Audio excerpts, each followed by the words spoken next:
대학교에 입학한 지 얼마 되지 않은 여름, 나는 동기들과 함께 색다른 추억을 쌓기 위해 폐가 체험을 하기로 했다.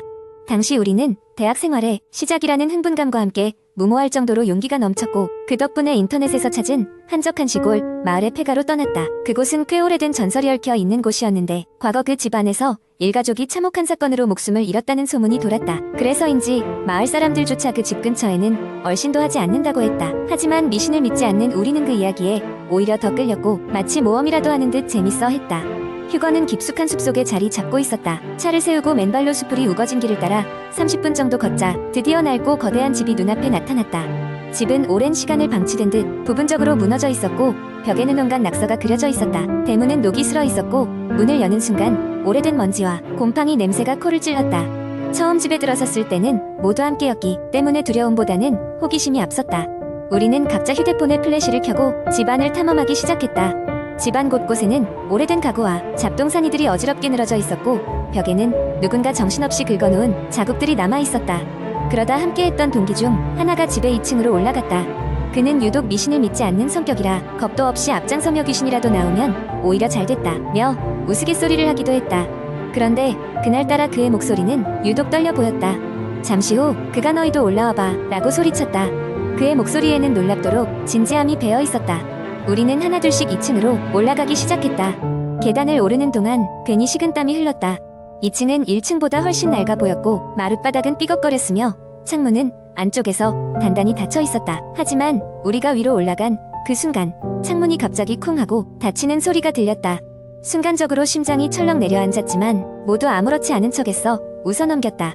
그는 우리를 부른 이유를 설명했다. 2층 한쪽 구석에 어린 아이의 것으로 보이는 작은 발자국들이 먼지 위에 선명하게 찍혀 있었던 것이다.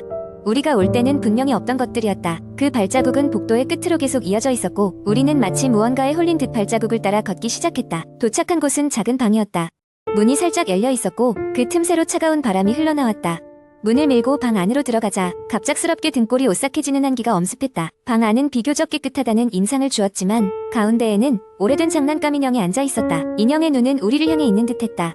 그 순간 우리 중 한 명이 비명을 질렀다. 그의 발목을 무언가가 단단히 붙잡은 느낌이 난다는 것이었다. 당황한 우리는 방을 서둘러 빠져나와 계단을 내려오기 시작했다. 문제는 계단을 내려오면서 시작됐다. 뒤쪽에서 발소리가 조금씩 따라붙는 것이었다. 누가 우리를 뒤쫓고 있는 것 같은, 그러나 눈에 보이지 않는 무언가가 있었다. 급히 1층을 내려가 집 밖으로 뛰쳐나갔을 때 우리는 함께 웃으며 떠들던 순간이 얼마나 귀한 것이었는지 깨달았다. 이후 우리는 황급히 차에 올라타 그 집을 떠났다. 차가 출발할 때 누군가 창문을 두드리는 소리와 함께 아이의 웃음소리가 희미하게 들려왔다. 이번 폐가 체험은 우리 모두에게 잊을 수 없는 공포로 남았다. 그 일이 있고 난 후로 우리의 관계는 더욱 끈끈해졌지만 다시는 그 장소로 돌아갈 엄두를 내지 못했다. 직접 경험한 소름 끼치는 사건은 단순히 인터넷 썰이 아니라는 것을 몸소 깨달았기 때문일 것이다. 지금도 가끔 그날의 일을 떠올리며 정말 그 집에 무엇이 존재했는지 궁금할 때가 있다. 하지만 알고 싶지 않은 진실이란 것도 있음을 우리는 이미 깨달았다. 혹시라도 그 집에 갈 계획이 있다면 마음의 준비를 하고 가는 게 좋을 것이다. 두 번째 이야기, 한 인터넷 커뮤니티에서 화제가 되었던 공포썰 중 하나를 떠올려보자. 이 이야기를 읽는 동안 당신은 당신의 방에 혼자 있다는 것을 더더욱 자각하게 될 것이다. 그럼 이제 시작해보자. 몇 년 전 나는 서울 외곽에 위치한 작은 동네에서 자취를 시작하게 되었다. 회사에서 멀지 않은 곳이긴 했지만 새로운 환경과 적적함 때문인지 처음에는 잠을 푹 잘 수가 없었다. 하지만 이사한 지 몇 주가 지나고 난 후부터 나는 이상한 꿈을 꾸기 시작했다. 꿈속에서 나는 늘 같은 공간에 머물러 있었다. 몹시 어두컴컴하고 벽에는 언제부터 있었는지 모를 얼룩들이 남아있는 방이었다. 그 방의 한 구석에서는 언제나 흐릿한 형체 하나가 있었고, 그 형체가 나를 뚫어지게 바라보고 있었다. 꿈에서 깨어날 때마다 나는 등에 식은땀이 흥건한 채로 숨을 고르곤 했다. 그렇게 며칠이 지나 나는 꿈에서 본 그 방이 어디인지 알게 되었다. 그것은 내가 이사 온 지 얼마 되지 않아 우연히 들어가게 된 빌라 옥상의 창고였다. 그곳은 평소에 사용되지 않는 수납 공간이라 문이 거의 항상 잠겨 있었지만 그날따라 문이 살짝 열려 있었던 것이다. 안에는 버려진 가구들과 먼지가 쌓인 생필품들이 어지럽게 흩어져 있었다. 그때는 별 생각 없이 문을 닫고 나왔지만 꿈을 통해 다시 그 방을 보게 되니 소름이 끼쳤다. 하룻밤은 특히나 끔찍했다. 그날따라 꿈은 현실과 더 유사했고 나는 그 흐릿한 형체의 정체를 보고 말았다. 그것은 사람의 형상을 하고 있었지만 얼굴은 형체 없는 그림자에 가려져 있었다. 그 형체의 손가락이 긴 손톱이 달린 채로 나를 향해 다가왔다. 문득 그 형체가 속삭이듯 내 이름을 부르기 시작했다. 나는 깨어나기 위해 몸부림을 쳤지만 몸은 움직이지 않았고 입에서는 소리가 나오지 않았다. 그때 내 방의 문이 덜컥하고 열리는 소리가 들렸다. 나는 놀라 눈을 뜨자 현실에서도 방문이 살짝 열려 있었다. 공포에 휩싸여 몸을 굳히던 나는 그제서야 누군가가 살며시 문을 닫고 갔다는 것을 깨달았다. 그 이후로 나는 이곳에서 언제 나갈지 고민하기 시작했다. 며칠 후 나는 이 호기심을 참지 못하고 다시 그 옥상 창고에 가보기로 했다. 손전등을 챙겨 밤시간 사람들이 전혀 없는 시간에 나는 몰래 계단을 올라갔다. 다행히 창고 문은 여전히 열려 있었다. 나는 한 손으로 손전등을 비추며 다른 손으로 문을 밀었다. 손전등 불빛이 창고 안을 비추자 나는 비명조차 지를 수 없었다. 창고 가장 깊은 곳, 바로 내가 꿈에서 보아온 그 자리에서 무언가가 나를 응시하고 있었다. 그것은 그림자가 입체화된 듯한 실체 없는 한 형체였다. 나는 뒤로 한 걸음 물러났지만 형체는 어느새 나와 애거리를 좁히고 있었다. 등골이 서늘해지며 나는 뒤를 돌아보지 않고 창고를 나와 계단을 뛰어 내려왔다. 얼마 뒤 나는 그곳을 떠나기로 마음먹었다. 마지막으로 창고를 확인하러 갔던 날에 그 소름 끼치는 기억은 내내 나를 괴롭혔다. 결국 나는 이사를 결심했고 그곳을 벗어날 수 있었다. 그런데 새로운 집에서 처음 맞이한 밤 나는 다시 그 꿈을 꾸고 말았다. 달라진 점이 있다면 이번에는 그 형체가 별다른 움직임 없이 흐릿하게 다가오는 것이 아니라 처음부터 내 침대 옆에 서 있었다는 것이었다. 나는 그날 밤 이후 더 이상 막연한 꿈에 시달리지 않았지만 여전히 그 형체의 존재를 머릿속에서 지울 수 없다. 이 이야기를 나누는 지금 이 순간에도 문득 나를 지켜보고 있다는 느낌의 싸늘한 기운이 나를 감싼다.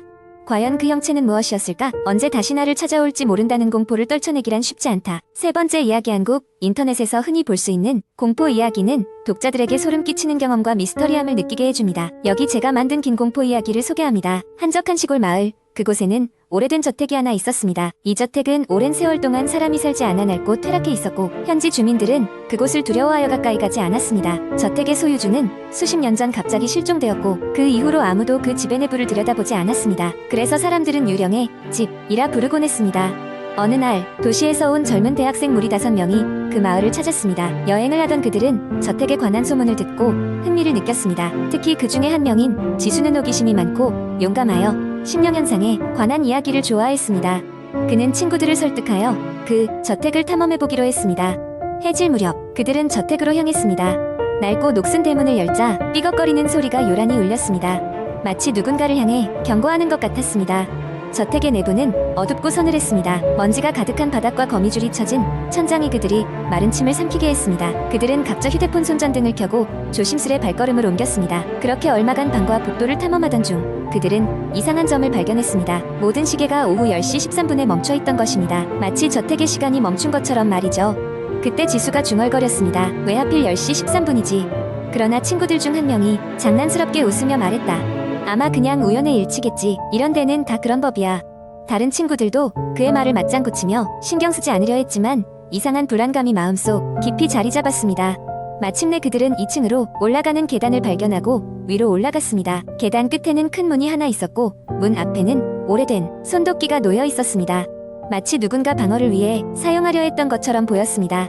손잡이에 묻은 녹과 얼룩이 살아 숨쉬듯 익숙하게 그 자리를 지키고 있었습니다. 지수는 조심스레 도끼를 피하면서 문을 열었습니다.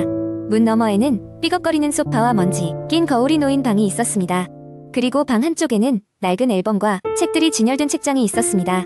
그들은 그 방을 뒤지기 시작했습니다. 지수는 앨범을 들고 사진들을 넘기기 시작했습니다. 그곳엔 한 가족의 모습이 담겨 있었지만 마지막 몇 장에서는 그들의 표정이 점점 심각해졌습니다.